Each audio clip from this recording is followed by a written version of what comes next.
Assalamualaikum warahmatullahi wabarakatuh. Perkenalkan, kami dari kelompok 6 dengan saya sendiri Cindy Aprisilia Saputri. Saya Alia Rahma, Saya Tikartika. Dan saya Alia Azahsa Sabila. Kali ini kami akan mereview jurnal yang berjudul A Study of Mechanism for Intergenerational Transmission of Gender Roles in Single Parent Families. Judul jurnal A Study of the Mechanism for Intergenerational Transmission of Gender Roles in Single Parent Families dalam jurnal Helion volume 9 nomor 12 tahun 2023 ditulis oleh Lee Jun-chen dan Ji Song-chen. Yang pertama, abstrak. Tujuan utama dari penelitian ini adalah untuk menyelidiki transmisi antar generasi peran gender dalam keluarga orang tua tunggal. Para peneliti bertujuan untuk memahami bagaimana persepsi dan sikap orang tua tunggal terhadap peran gender yang mempengaruhi perkembangan identitas dan peran gender anak-anak mereka. Eksplorasi ini sangat penting karena menjelaskan dinamika yang unik yang ada dalam rumah tangga orang tua tunggal, terutama dalam konteks perubahan struktur keluarga dalam masyarakat modern. Pendahuluan, seiringnya berjalan waktu, angka perceraian di dunia semakin meningkat dari tahun ke tahun. Tiongkok adalah negara yang berkembang dan konsep pernikahan di antara keluarga Tiongkok juga berubah. Diperkirakan pada tahun 2020, jumlah pasangan yang bercerai di Tiongkok akan mencapai 4,3 juta dan tingkat perceraian akan mencapai 3,1%. Meningkatnya angka perceraian menyebabkan banyak masalah sosial di seluruh dunia.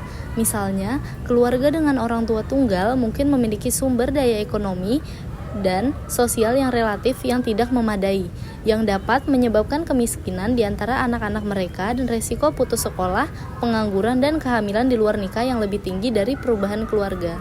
Peran gender merupakan salah satu isi penting sosialisasi individu dan merupakan ciri gender dan kepribadian yang berkembang melalui proses panjang dalam budaya tertentu. Hal ini mengacu pada seperangkat norma perilaku yang sesuai dengan kesadaran gender dalam sosialisasi melalui pembelajaran imitasi atau meniru. Penelitian tentang peran gender telah berkembang dalam jangka waktu yang lama.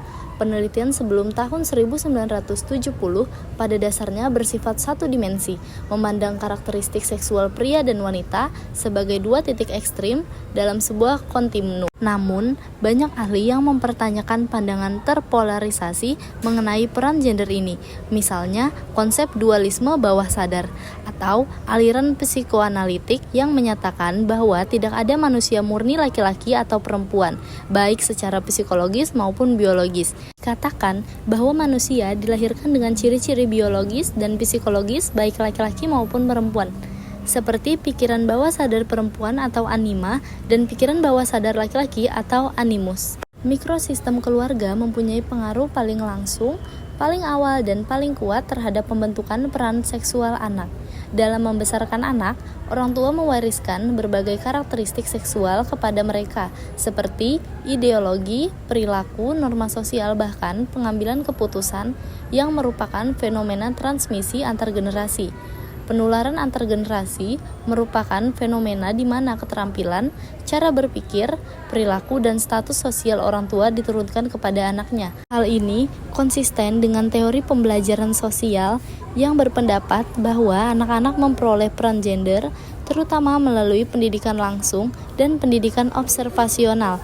Namun, para ahli berbeda pendapat mengenai dampak ketidakhadiran orang tua terhadap transmisi peran gender antar generasi. Sebagian besar penelitian menyimpulkan bahwa menjadi orang tua tunggal berdampak negatif pada peran gender anak. Jika orang tua tunggal memiliki jenis kelamin fisiologis yang berbeda dengan anak mereka, mungkin sulit untuk menemukan peluang bagi anak mereka untuk mempelajari perilaku yang sesuai dengan jenis kelamin fisiologis mereka. Hal ini menghambat pembentukan androgini dan mempengaruhi identifikasi dengan peran gender tertentu. Beberapa peneliti percaya bahwa pengembangan peran gender individu yang sehat terjadi dalam struktur kesetaraan gender. Namun, karena struktur keseimbangan gender dalam keluarga dengan orang tua tunggal, hubungan segitiga tradisional atau ayah, ibu, dan anak berubah menjadi hubungan linier atau peran ganda laki-laki dan perempuan, serta muda dan tua telah berubah dan direduksi jadi hanya ayah atau ibu dan anak laki-laki atau anak perempuan. ketika struktur keluarga yang kompleks menjadi relatif sederhana. Tidak ada manfaatnya bagi anak-anak untuk dihadapkan pada perilaku peran gender yang berbeda. Pada saat yang sama, orang tua tunggal mempunyai energi yang sangat terbatas dan mungkin lebih mementingkan pemenuhan kebutuhan materi anak-anak mereka dibandingkan dengan menetapkan peran gender. Sebuah penelitian yang dilakukan di Tiongkok menemukan bahwa proporsi siswa sekolah menengah dengan peran gender yang tidak terdiferensiasi secara signifikan lebih rendah di keluarga dengan orang tua tunggal dibandingkan di keluarga dengan dua orang tua. Namun, ternyata tidak ada perbedaan dalam proporsi dualitas peran gender berkelamin dua tipe keluarga. Hal ini menunjukkan bahwa perubahan struktur keluarga tidak serta-merta berdampak negatif pada transmisi peran gender antar generasi.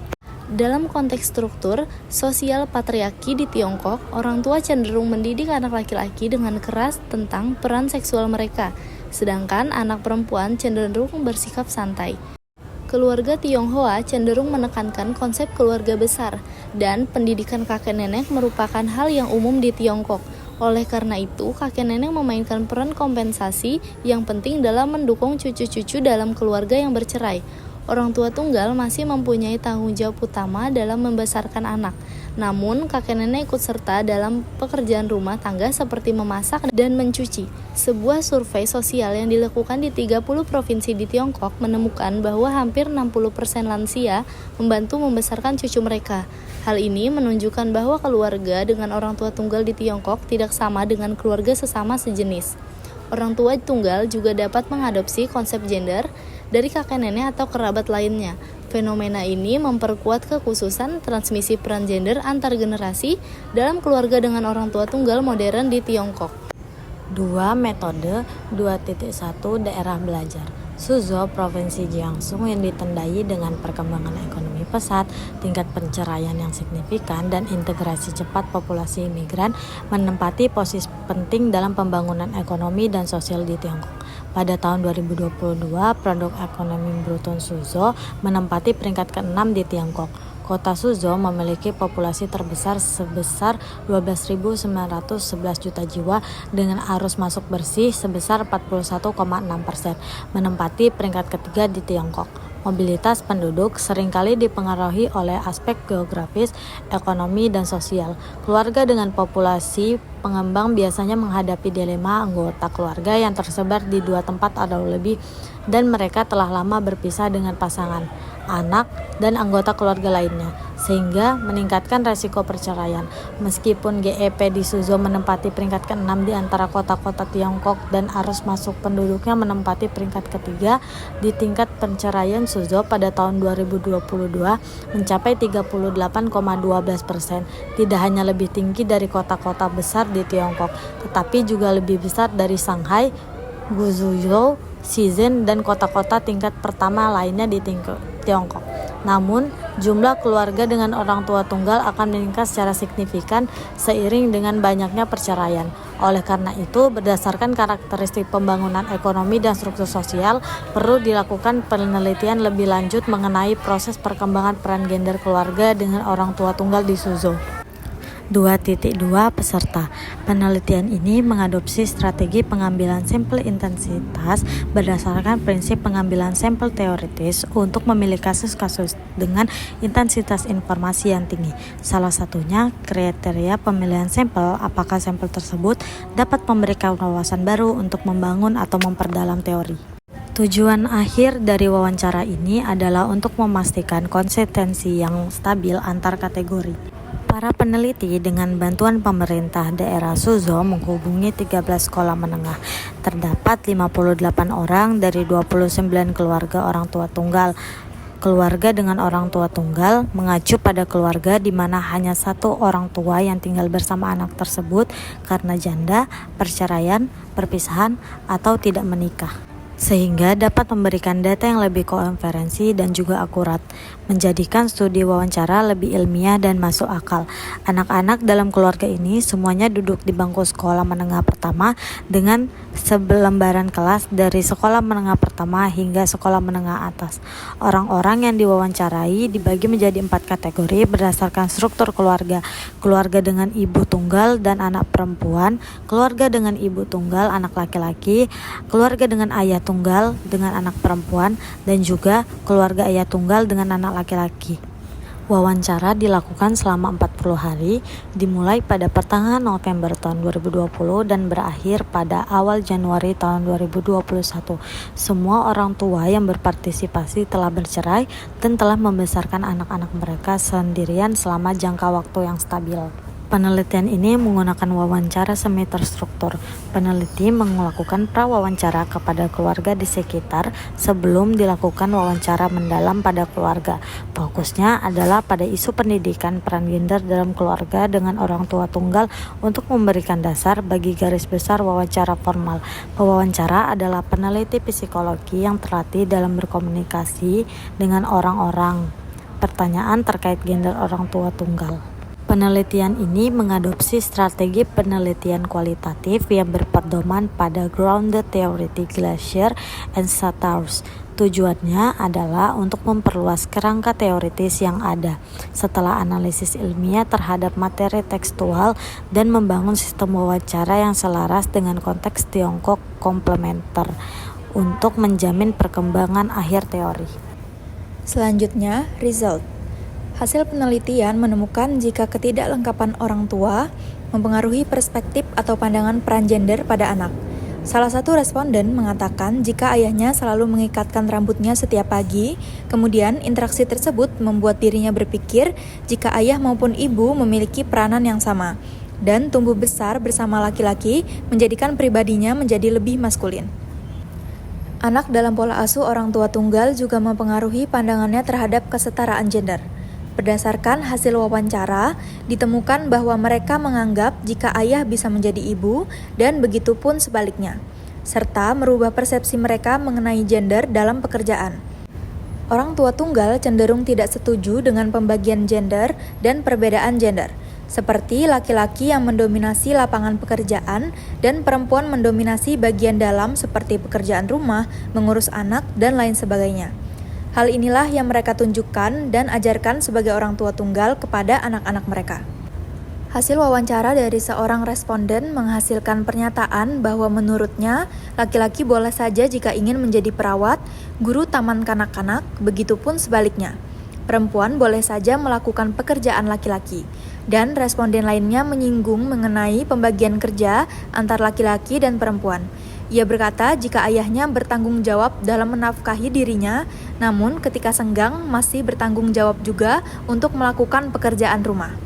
Anak-anak dalam keluarga orang tua tunggal kebanyakan memegang teguh kesetaraan gender.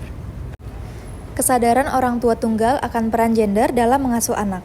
Pengasuhan orang tua tunggal atas peran gender terbagi menjadi 2, yaitu ekspektasi peran gender yang dipimpin oleh orang tua terhadap anak mereka dan perkembangan kebebasan anak memilih jalan hidupnya. Kebanyakan orang tua tunggal menekankan kemandirian, kekuatan, serta tanggung jawab terhadap anak-anak mereka. Orang tua tunggal mengajarkan anak untuk tidak bergantung terhadap orang lain, membiarkan mereka bekerja tanpa memandang gender anak. Orang tua juga mewariskan konsep dan kesadaran peran gendernya kepada keturunannya melalui metode eksplisit berupa pujian maupun kritik secara langsung, dan metode implisit yaitu dengan membangun interaksi antar orang tua dan anak. Orang tua di China sangat mementingkan prestasi akademis, dan anak-anak di Cina berusaha mendapatkan nilai yang baik agar mendapat pujian atau kritik. Dalam kasus keluarga utuh, jika anak mendapatkan kekerasan dari pihak ayah, maka sang ibu akan membantunya dengan cara yang lebih lembut. Maka perspektif peran gender sang anak akan menjadi lengkap. Jika ayah adalah seorang yang dominan dan ibu adalah sosok yang lemah lembut. Namun, pada kasus keluarga dengan orang tua tunggal, seorang responden mengatakan ketika banyak perdebatan mengenai bimbingan belajar, maka ibunya merupakan seseorang yang selalu benar dan dirinya sendiri adalah orang yang akan selalu salah. Dalam penelitian ini juga dijelaskan jika ibu tunggal bisa mengungkapkan perasaan kasih sayangnya jauh lebih baik daripada ayah tunggal. Selanjutnya, dampak struktur keluarga orang tua tunggal terhadap pendidikan gender. Perceraian memberikan banyak tantangan dalam pengasuhan bagi orang tua tunggal. Hal ini seringkali berdampak langsung pada perubahan emosional dan psikologis bagi orang tua, tetapi juga berdampak langsung pada perkembangan anak, terutama dalam memahami peran gender. Kesulitan muncul ketika orang tua tunggal harus mengasuh anak dengan jenis kelamin yang berbeda karena mereka mungkin merasa tidak memiliki pengetahuan atau pengalaman yang memadai dalam mengajarkan hal-hal terkait peran gender anak mereka. Penelitian ini menunjukkan bahwa perceraian mengubah pandangan orang tua tunggal terhadap pembagian tanggung jawab dan peran gender dalam keluarga. Banyak orang tua yang merasa harus mengambil alih tugas yang biasanya dilakukan oleh dua orang, sehingga mereka mungkin mengembangkan karakteristik yang lebih androgini seperti merasa lebih kuat atau mandiri. Hal ini juga berdampak pada anak-anak yang terkadang menunjukkan perilaku yang lebih emosional atau sensitif akibat perubahan keluarga. Selain itu, pandangan anak terhadap gender juga dipengaruhi oleh cara orang tua tunggal berbicara tentang mantan pasangan mereka. Jika komentar tentang mantan pasangan positif, anak cenderung memiliki pandangan yang lebih sehat dan positif terhadap gender mantan orang tua mereka. Sebaliknya, jika pandangan negatif, anak-anak juga dapat mengadopsi pandangan yang kurang baik tentang peran gender tertentu. Penelitian ini juga menemukan bahwa proyeksi persepsi orang tua terhadap mantan pasangan seringkali terjadi pada anak-anak dengan jenis kelamin yang sama dengan mantan pasangan. Salah satu responden mengatakan dia sering melihat ayah anaknya dalam diri putranya. Namun, proyeksi ini tidak terjadi ketika jenis kelamin anak berbeda dengan mantan pasangan, sehingga peran gender anak cenderung berkembang lebih bebas dari pengaruh tersebut. Salah satu alasan utama orang tua tunggal kesulitan mengajarkan peran gender kepada anak adalah tidak adanya sosok teladan yang sesuai. Meskipun mereka merasa mampu menjalankan tugas sehari-hari, mereka sering mengalami kesulitan dalam mendiskusikan hal-hal spesifik. Dalam penelitian ini ditemukan jika ayah tunggal kesulitan untuk membicarakan masalah menstruasi dengan putrinya.